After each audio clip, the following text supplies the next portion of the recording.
India Legal presents Courts Roundup.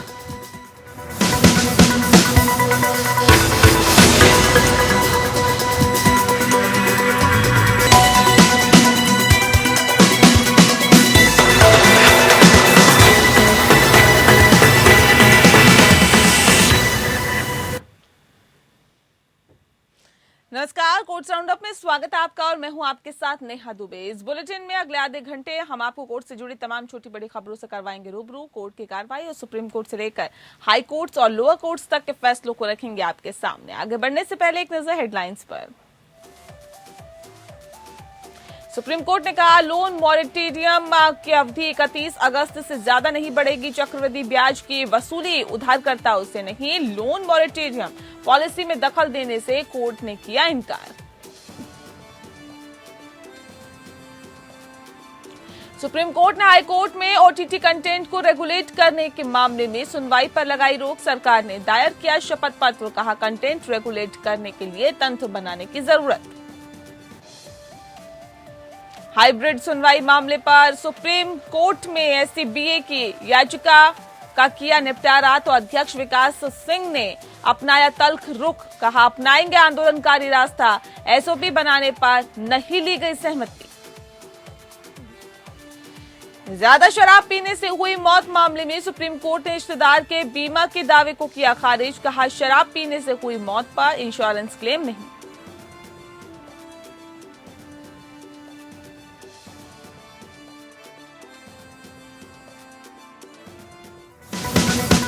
India Legal presents Courts Roundup.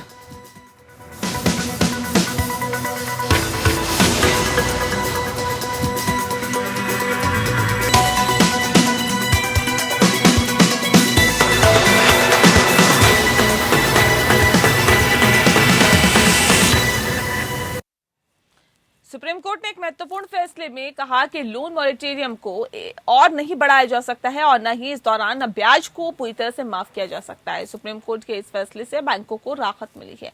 दूसरी तरफ पूरी तरह से ब्याज माफी की मांग कर रहे रियल एस्टेट जैसे कई सेक्टर की कंपनियों को झटका लगा है। उच्चतम न्यायालय ने लोन मॉरेटोरियम मामले में अपना फैसला सुना दिया है। न्यायालय ने सरकार की लोन मॉरेटोरियम पॉलिसी पर दखल देने से इनकार कर दिया।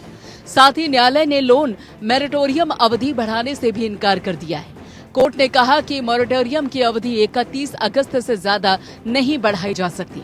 कोर्ट ने किसी और वित्तीय राहत की मांग को भी खारिज कर दिया है। कोर्ट ने मॉरेटोरियम की अवधि बढ़ाने से इनकार कर दिया, लेकिन कहा कि मॉरेटोरियम के दौरान अवधि के लिए कोई चक्रवृद्धि ब्याज नहीं लगाया जाएगा, यानी चक्रवृद्धि ब्याज या दंड ब्याज उधारकर्ताओं से नहीं लिया जाएगा। कोर्ट ने कहा कि अगर किसी बैंक ने ब्याज पर ब्याज वसूला तो वो लौटाना होगा। कोर्ट ने कहा कि सरकार छोटे कर्जदारों का चक्रवृद्धि ब्याज पहले ही माफ कर चुकी है। इससे ज्यादा राहत देने के लिए कोर्ट आदेश नहीं दे सकता। हम सरकार के आर्थिक सलाहकार नहीं हैं। महामारी की वजह से सरकार को भी कम टैक्स मिला है, इसलिए ब्याज को पूरी तरीके से माफ नहीं किया जा सकता। सुप्रीम कोर्ट ने अपने फैसले में कहा कि आर्थिक नीति क्या हो, राहत पैकेज क्या हो, ये सरकार और केंद्रीय बैंक परामर्श के बाद तय करेंगे। जस्टिस अशोक भूषण और सुभाष रेड्डी और एमआर शाह की बेंच ने फैसला सुनाया है। ये वही मामला है जिसमें सरकार ने बैंक कर्जदारों को ईएमआई भुगतान पर बड़ी राहत दी थी। दरअसल पिछले साल देश के सेंट्रल बैंक आरबीआई ने 1 मार्च से 31 मई तक कर्ज देने वाली कंपनीज को मॉरेटोरियम देने की बात कही थी, जिसे 31 अगस्त तक बढ़ाया भी गया। 2020 में मार्च अगस्त के दौरान मॉरेटोरियम योजना का लाभ बड़ी संख्या में लोगों ने लिया। उनकी शिकायत थी कि अब बैंक बकाया राशि पर ब्याज के ऊपर ब्याज लगा रही हैं। यही से मामला सुप्रीम कोर्ट पहुंचा। कोर्ट ने केंद्र सरकार से इस मामले पर सवाल पूछा था कि स्थगित ईएमआई पर अतिरिक्त ब्याज क्यों लिया जा रहा है, तो सरकार ने अपने जवाब में कहा कि 2 करोड़ रुपए तक के कर्ज के लिए बकाया किश्तों के लिए ब्याज पर ब्याज नहीं लगाया जाएगा। सरकार के इस प्रस्ताव में 2 करोड़ रुपए तक की MSME loan, education loan, home loan, credit card बकाया, कार 2 व्हीलर लोन और पर्सनल लोन शामिल हैं, जिसका पूरा भार सरकार के ऊपर आएगा और जिसके लिए सरकार ने करीब 6,000 से 7,000 करोड़ रुपए खर्च किए। Bureau report, APN. Supreme court ने ओटीटी से जुड़े दिशा निर्देशों की सुनवाई को लंबित करने को कहा है। सुप्रीम कोर्ट ने हाई कोर्ट्स में दाखिल सभी अर्जियों की सुनवाई को लंबित कर दिया है। केंद्र सरकार ने सुप्रीम कोर्ट में शपथ पत्र दायर किया, जिसमें ओटीटी से जुड़े आने वाली शिकायतों के बारे में भी बताया गया। मामला ओटीटी प्लेटफॉर्म्स के कंटेंट को रेगुलेट करने का है। केंद्र ने कहा है कि कंटेंट रेगुलेट करने के लिए तंत्र बनाने की बेहद जरूरत है।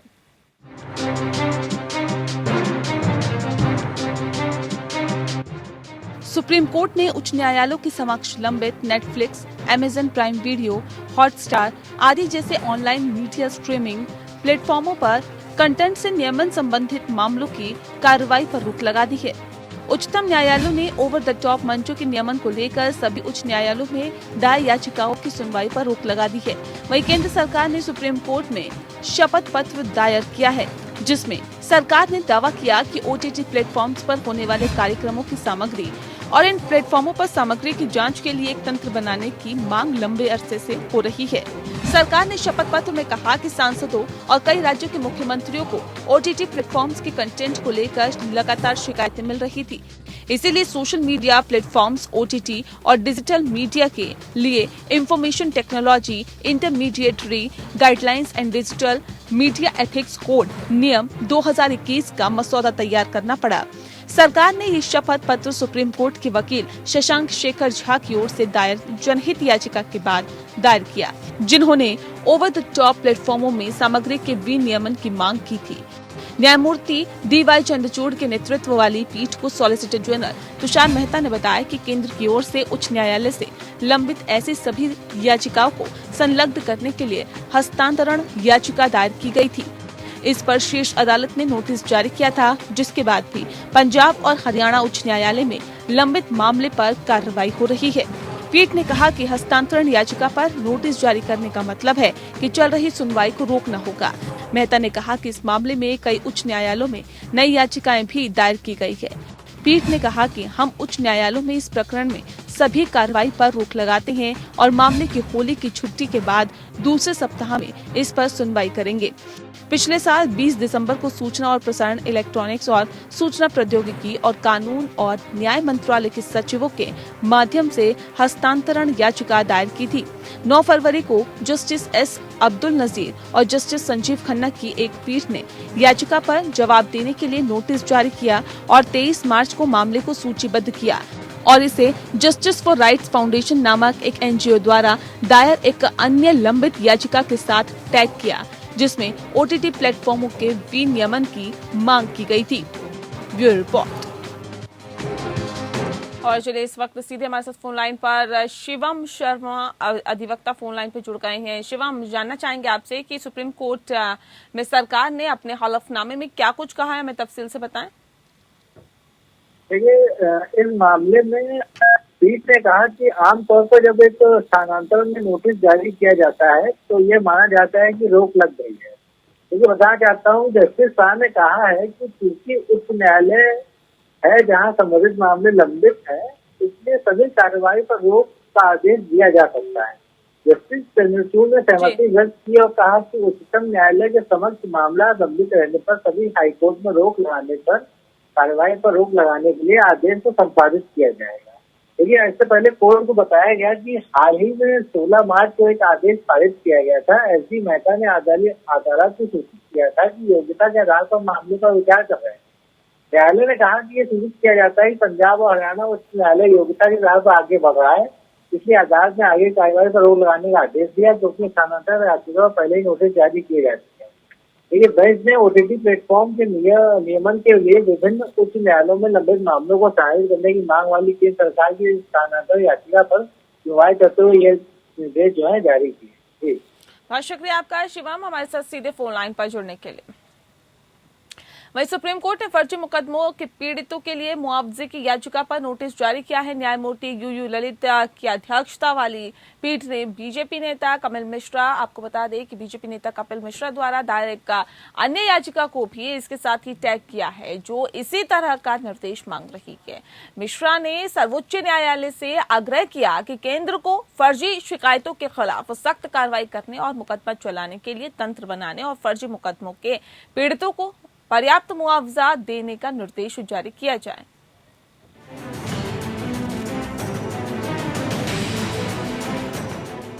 सुप्रीम कोर्ट ने अधिवक्ता और बीजेपी नेता अश्विनी कुमार उपाध्याय द्वारा दायर जनहित याचिका पर नोटिस जारी किया है, जिसमें फर्जी अभियोजन के पीड़ितों को केंद्र द्वारा मुआवजे के लिए दिशा निर्देश तैयार करने के निर्देश मांगे गए हैं। दलील ये भी है कि न्याय के पतन पर लॉ कमीशन की रिपोर्ट की सिफारिशों को लागू किया जाए। दरअसल बलात्कार के आरोपी विष्णु तिवारी का मामला सामने आने के बाद दोनों याचिकाएं दायर की गयी, जिसे हाल ही में इलाहाबाद उच्च न्यायालय ने 20 साल जेल में बिताने के बाद बरी कर दिया था। उपाध्याय की याचिका के अनुसार फर्जी दुर्भावनापूर्ण मुकदमों और उत्पीड़न के शिकार निर्दोष लोगों को अनिवार्य मुआवजा योजना प्रदान करने के लिए प्रभावी वैधानिक या कानूनी योजना का अभाव संविधान के अनुच्छेद 14 और 21 के तहत मूलभूत अधिकारों की गारंटी का उल्लंघन करता है। उन्होंने कहा कि झूठे मुकदमे दायर करने से अक्सर वो मासूम आत्महत्या कर लेते हैं, जिन्हें पुलिस और अभियोजन कदाचार का शिकार बनाया जाता है। उन्होंने कहा कि केंद्र सभी नागरिकों के जीवन, स्वतंत्रता और गरिमा के अधिकार की रक्षा और सुरक्षा के लिए अपने दायित्व से बच नहीं सकता। इसलिए ये केंद्र के लिए है कि वो आईपीसी और सीआरपीसी में उचित संशोधनों के जरिए गलत तरीके से बेगुनाहों के खिलाफ मुकदमा चलाने के न्याय के पतन को प्राथमिकता से संबोधित करके नागरिकों के अधिकारों की रक्षा करने के लिए उपयुक्त वैधानिक और कानूनी तंत्र विकसित करे। इसके अलावा याचिकाकर्ता के अनुसार जब तक संशोधन नहीं किए जाते हैं, तब तक एक विशिष्ट दिशा निर्देश और राज्य और इसकी एजेंसियों को ऐसे पुलिस और अभियोजन कदाचार को रोकने के लिए समय की आवश्यकता है। मिश्रा ने भी इस बात पर जोर दिया कि फर्जी और दुर्भावनापूर्ण शिकायतों को दर्ज करके कानून का दुरुपयोग किया जा रहा है। उन्होंने कहा कि झूठी शिकायतों के पीड़ितों को अनिवार्य मुआवजा राहत प्रदान करने के लिए एक प्रभावी वैधानिक कानूनी योजना के अभाव में फर्जी शिकायतकर्ताओं के खिलाफ कोई कार्रवाई नहीं की जाती है। उन्होंने ये भी मांग की कि विचाराधीन कैदियों से संबंधित मामलों जिन पर विशेष कृत्यों में मुकदमा चलाया जाता है, इनके तेजी से निपटान के लिए एक तंत्र बनाया जाना चाहिए और विचाराधीन कैदियों के मामलों को समयबद्ध तरीके से तय करने के लिए दिशा निर्देश तैयार किए जाने चाहिए। Bureau report. हाइब्रिड प्रणाली के लिए तैयार एसओपी के मुद्दे पर सुप्रीम कोर्ट ने एससीबीए द्वारा रिट याचिका में कार्रवाई को ये देखते हुए बंद कर दिया कि इस मामले को अदालत में न्यायिक पक्ष से नहीं निपटा जा सकता। सुनवाई के दौरान एससीबीए अध्यक्ष विकास सिंह ने कहा कि हमारे पास आंदोलनकारी रास्ता अपनाने के अलावा कोई विकल्प नहीं है। एससीबीए का पक्ष ये है कि उनसे एसओपी बनाने पर सहमति नहीं ली गई।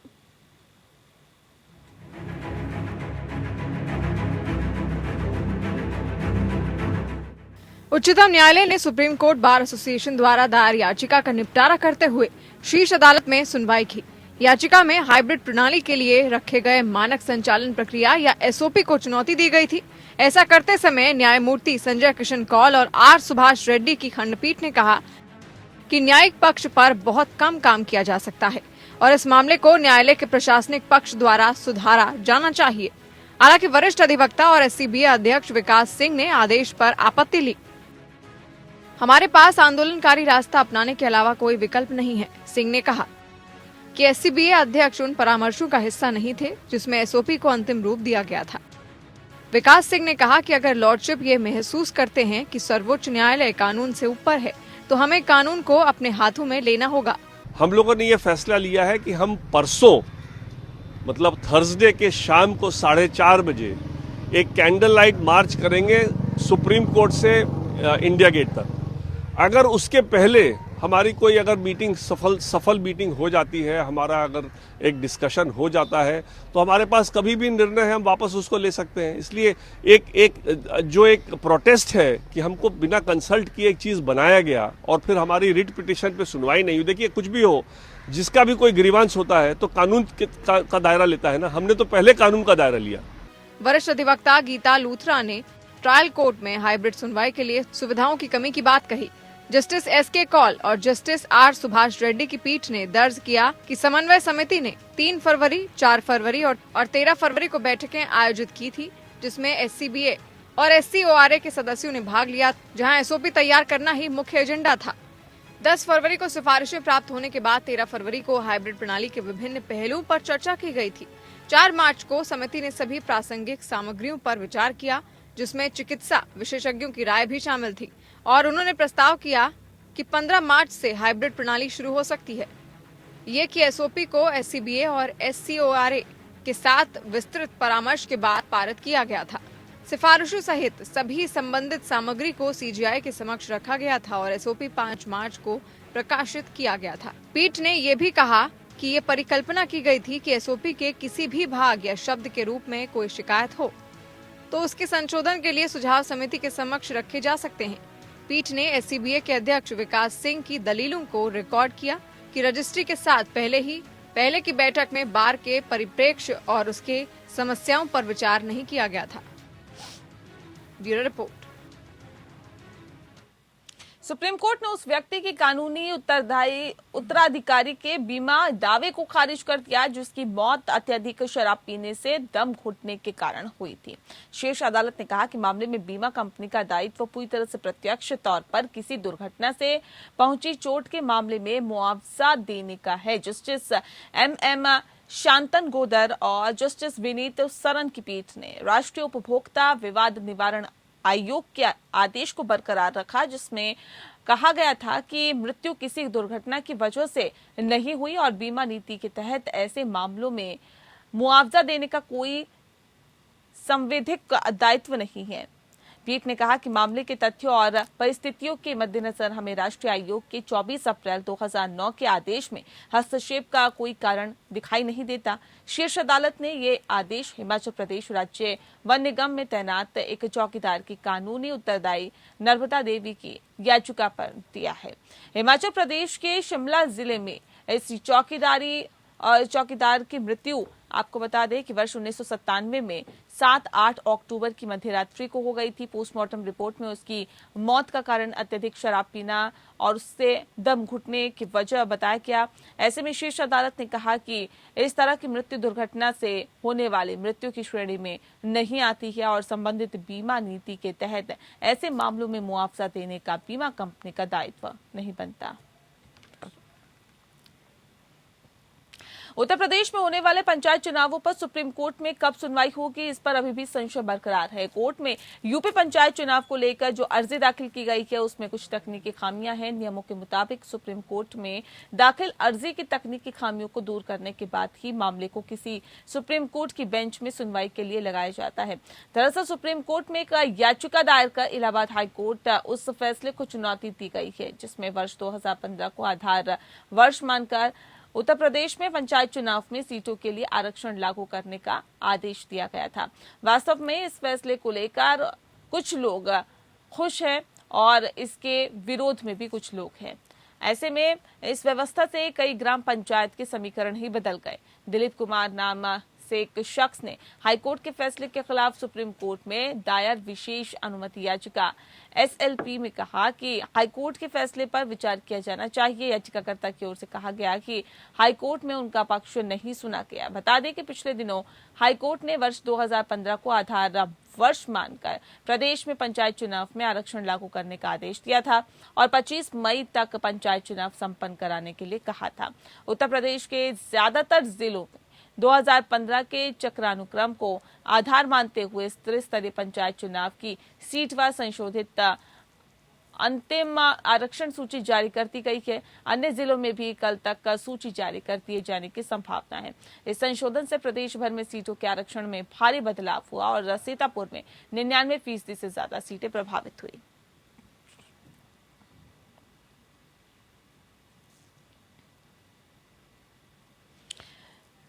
सुप्रीम कोर्ट के समक्ष एक विशेष अनुमति याचिका दायर कर ये मुद्दा उठाया गया कि क्या एक किशोर लड़का जो 18 वर्ष से कम उम्र की लड़की के साथ संबंध बनाता है उसको POCSO act protection of children from sexual offences के तहत यौन उत्पीड़न के अपराध के लिए दंडित किया जा सकता है। याचिका में कहा गया कि एक ऐसे किशोर को सजा देना जिनके बीच आपसी सहमति से अफेयर था जो बाद में किसी कारण से खराब हो गया अधिनियम के उद्देश्य के रूप में नहीं आता है और नहीं माना जा सकता है और ये केवल अधिनियम के उद्देश्य को पराजित करेगा। मारुथपंडी बनाम राज्य मामले में मद्रास हाईकोर्ट द्वारा दिए गए एक आदेश के खिलाफ विशेष रूप से ये याचिका दायर की गई है। इस फैसले के तहत माना गया है कि भले ही नाबालिग लड़की को प्यार हो जाता है और अपने साथी के साथ एक सहमति से संबंध विकसित करती है तो भी उसके साथी के खिलाफ पॉक्सो एक्ट के प्रावधान लागू होंगे और उक्त आदेश में न्यायमूर्ति पी वेल मुर्गन की एकल पीठ ने अभियुक्त की तरफ से दायर उस आवेदन को स्वीकार करने से इनकार कर दिया था जिसमें उसने अपराध के कंपाउंडिंग समझौते योग्य की मांग की थी। पीठ ने कहा था कि पॉक्सो एक्ट के तहत किया गया कोई भी अपराध कंपाउंडिंग अपराध नहीं है। हाईकोर्ट इस मामले में मारुत पंडी द्वारा दायर एक अपील पर विचार कर रहा था जिसमें उसने पॉक्सो एक्ट की धारा 5(1) रेड विद या धारा 6 के तहत मजिस्ट्रेट द्वारा पारित सजा के आदेश को चुनौती दी थी।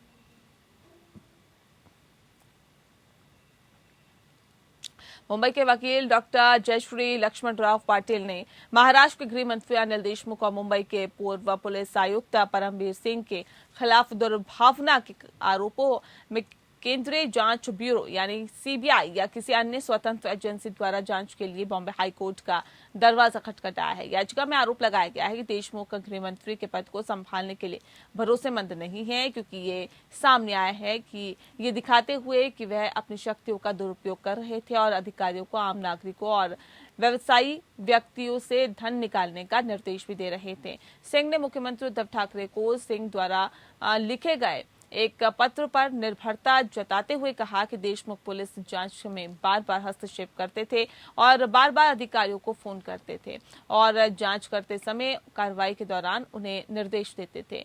पत्र में यह भी कहा गया कि मुंबई के पुलिस अधिकारी सचिन वाजे को कथित रूप से देशमुख ने मुंबई के 1750 बार, रेस्टोरेंट और इसी तरह से प्रतिष्ठानों से लगभग 2 से 3 लाख रुपए इकट्ठा करने के लिए कहा था ताकि रुपए का मासिक संग्रह सुनिश्चित किया जा सके।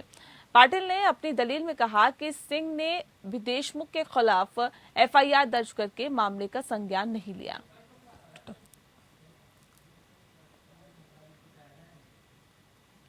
कर्नाटक हाईकोर्ट ने एक बार फिर से राज्य सरकार को निर्देश दिया कि वह इस बात पर अपना रुख स्पष्ट करे कि क्या वह 21 फरवरी को आयोजित आयोजकों के खिलाफ सोशल डिस्टेंसिंग और मास्क पहनने के मानदंडों के उल्लंघन के लिए एफआईआर दर्ज करेगी।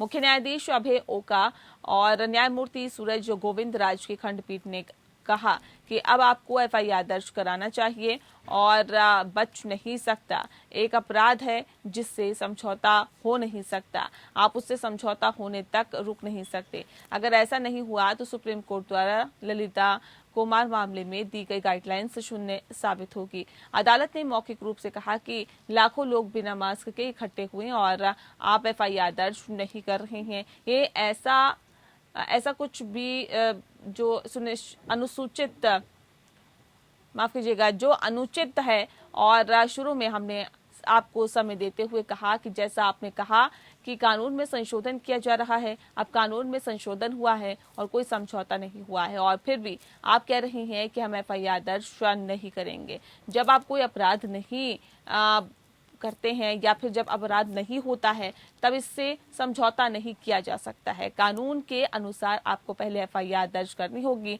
और फिर समझौता करना होगा। मद्रास उच्च न्यायालय ने उच्च न्यायालय के पूर्व न्यायाधीश CS कर्णन को सशर्त जमानत दी है। आपको बता दें कि उन्हें ऑनलाइन प्रसारित किए गए वीडियो में न्यायाधीशों और महिलाओं के खिलाफ अपमानजनक टिप्पणी करने के लिए गिरफ्तार किया गया था। न्यायमूर्ति कर्णन द्वारा उच्च न्यायालय के समक्ष दूसरी जमानत याचिका दायर करने के बाद जमानत दी गई, जिसने पिछले महीने जमानत पर रिहा होने के लिए आवेदनों के पहले बैच को खारिज कर दिया था। न्यायमूर्ति कर्णन ने न्यायाधीशों, उनके परिवार, कर्मचारी, वकीलों और न्यायिक संस्था के साथ या अन्य लोगों के खिलाफ आपत्तिजनक बयान या पोस्ट नहीं करने का वायदा किया। उन्होंने ये भी निर्देश दिया कि जब भी आवश्यक हो तो समक्ष उपस्थित होकर जांच एजेंसी के साथ सहयोग करें।